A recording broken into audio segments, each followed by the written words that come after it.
Assalamualaikum warahmatullahi wabarakatuh. Sugeng rawuh sedoyo, ayo kelas 5 sekolah dasar ngendi iki? Tak baleni maneh, SD ngendi? Yo, pinter kabeh. Ing dina iki tepangaken nggih. Nami kula Bu Ai. Bu Ai arep cerita marang sampeyan kabeh babagan wayang. Sopo sing seneng nonton wayang? Nonton apane yen ana tanggapan wayang? Lo kok nonton bakule? Hahaha. Yen pingin nonton langsung wayang becik sampeyan kabeh turu sore disik yo. Lan nyuwuna digugah jam 1 apa jam 2. Dadi sampeyan isi uman lakon wayange. Mergo yen sore-sore saiki umume dalange lagi nyugune campur sariane cah. Tapi sampeyan ya bisa ndelok video wayang ning internet. Bali menyang pelajaran yo. Sawise mirsani video mengko dikarepno sampeyan kabeh mangerti cerita wayang kanthi njelasake unsur-unsur tokoh ning wayang. Uga bisa nyawab pitakon sing guru sampeyan wajakne. Lan sampeyan bisa nyeritakno maneh ringkesane cerita wayang iki mengko. Wis sumadyo kabeh, ayo dipirsani cerita wayang. Judul Laire Gatotkaca.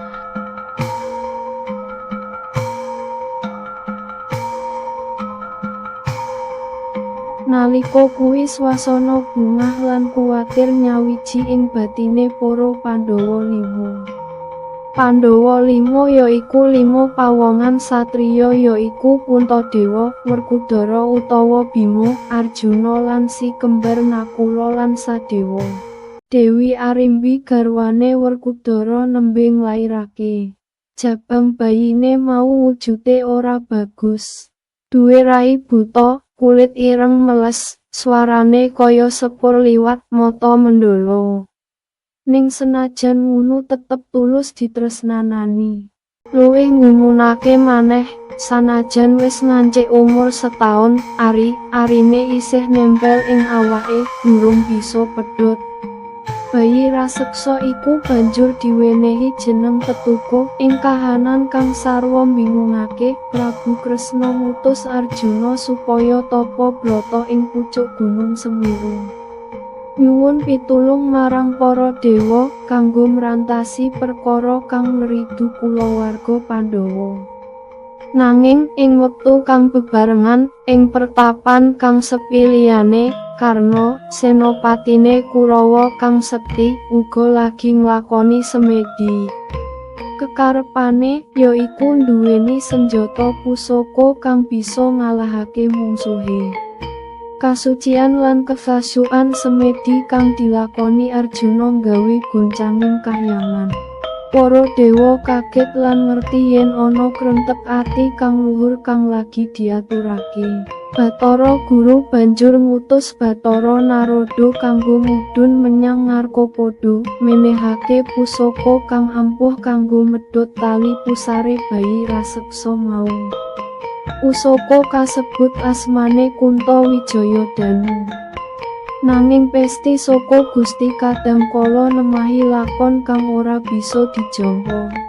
Bathara Narada kang kesusu lan ora pati namakna, ora bisa mbedakake antarane Arjuna lan Karna kang padha lagi semedi. Tanpa mangu, pusaka Kuntawijaya Danu diparingake marang Karna.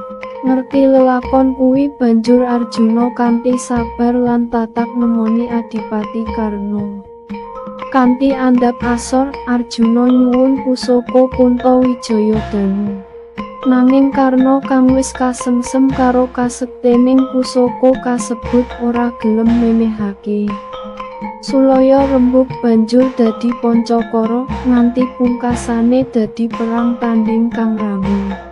Arjuna kang luwih ngutamakna kabecikan, kanthi keprigelan lan kelincahane bisa ngrebut sarung pusaka Kuntawijaya Danu saka tangan Karna. Nanging emane, wujud keris pusaka kasebut isih digawa mlayu dening Karna. Arjuna bali menyang kesatriyan Jodipati dununge Raden Werkudara lan kadhange sing padha nunggu. Eloke lelakon nalika sarung pusaka kasebut dicekel cedhak karo tetuko, tali pusere bayi raseksa kasebut langsung pedhot kaya dipedhot dening lading kang landhep. Lakon ora mandhep ing kono. Sarung pusaka Kuntawijaya Danu mau dumadakan ilang lan jebul wis nyawiji mlebu ing jero awak tetuko. Prabu Kresna kang waskita lan ngerti sakabehing kedadeyan mau ana sabab musababe. Bayi raseksa iki aja nganti perang tanding karo mungsuh sing duwe senjata Kunta. Pandhawa midhangetne sabdane Prabu Kresna. Ora suwe saka prastawa kuwi, dumadakan kayangan Suralaya lagi gonjang-ganjing. Patih Sekipu lan wadya balane, utusan saka Prabu Kalapracana kang dur angkara, ngrusak lan ngobrak-abrik ketentreman para dewa. Kedadeyan iki merga Patih Sekipu murka nalika Bathara Guru ora nampa lamarane Prabu Kalapracana sing pingin dhaup karo Dewi Supraba. Dewi Supraba salah sijine widodari ing kayangan sing ayu banget. Para dewa kewalahan perang tanding lan kasoran. Sang Bathara Guru banjur ngutus para dewa supaya golek satriya ing Mayapada kang duweni kasekten lan kaluhuran budi kanggo ngasorake Sekipu lan Kalapracana. Bathara Narada maneh kang kepatah kanggo ngubengi jagat, goleki sapa wae satriya kang lagi tapa brata kanthi kusyuk lan duweni tekad kang kuat. Ing tengahing lakune, langit dumadakan dadi peteng, gunung-gunung kaya arep rubuh, segara kaya kudu asak, lan ana lindu kang gawe jagat gonjan-ganjing. Udan salah mangsa tumiba kanthi deres. Saka kedadeyan iku, Bathara Narada ngerti yen kabeh mau tandha ana kasekten sing sinimpen ing jabang bayi tetuko. Bathara Narada banjur nemoni para Pandhawa. Dheweke nyuwun marang para Pandhawa supaya menehake bayi tetuko kanggo didadekake jago ing kahyangan nglawan Patih Sekipu lan Prabu Kalapracana kang wis ngrusak katentreman. Kanthi abote ati, nanging kanthi pangarep-arep kang luhur, para Pandhawa nglilakake tetuko digawa menyang kahyangan dening Bathara Narada. Nanging Sekipu lan Kalapracana nggumun lan guyu nalika weruh sing arep diajokne dewa mung bocah bayi. Bathara Narada banjur duwe akal.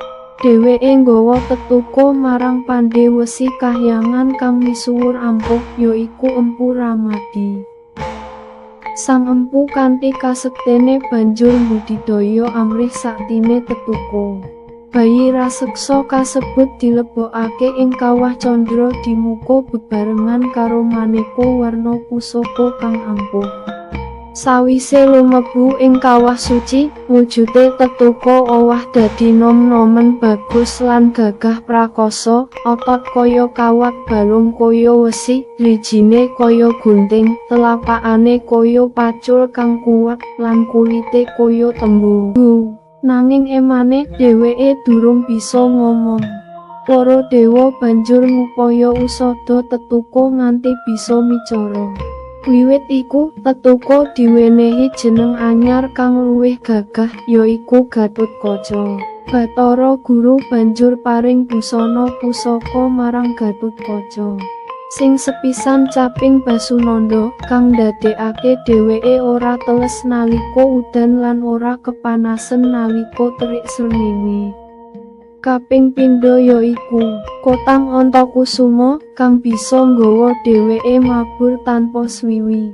Kanthi piyandel kasekten lan pusaka kang ampuh, Bathara Narada banjur nemokake Gatutkaca karo Patih Sekipu lan Kalapracana.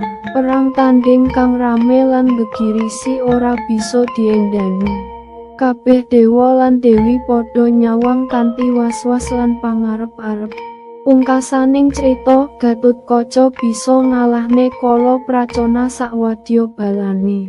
Wiwit dina iku Gatotkaca dadi jagone para dewa, mbrasta kabeh raseksa kang durangkara lan njunjung dhuwur kautaman.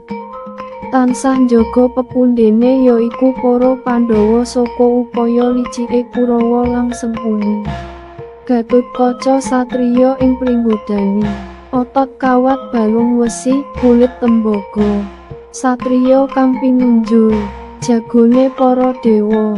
Upaya jejeg kabecikan, mbrasta durangkara ing lumahe bawana. Yaiki Gatotkaca.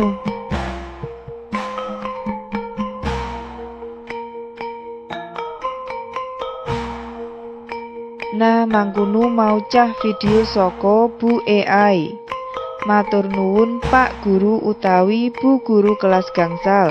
Kelas E kula wangsulaken lan Purbawasesa dhateng jenengan. Sugeng pinanggih malih sanes wekdal. Matur nuwun. Monggo nggih sedaya anak-anak kelas 5. Bu AI pamit riyin. Wassalamualaikum warahmatullahi wabarakatuh.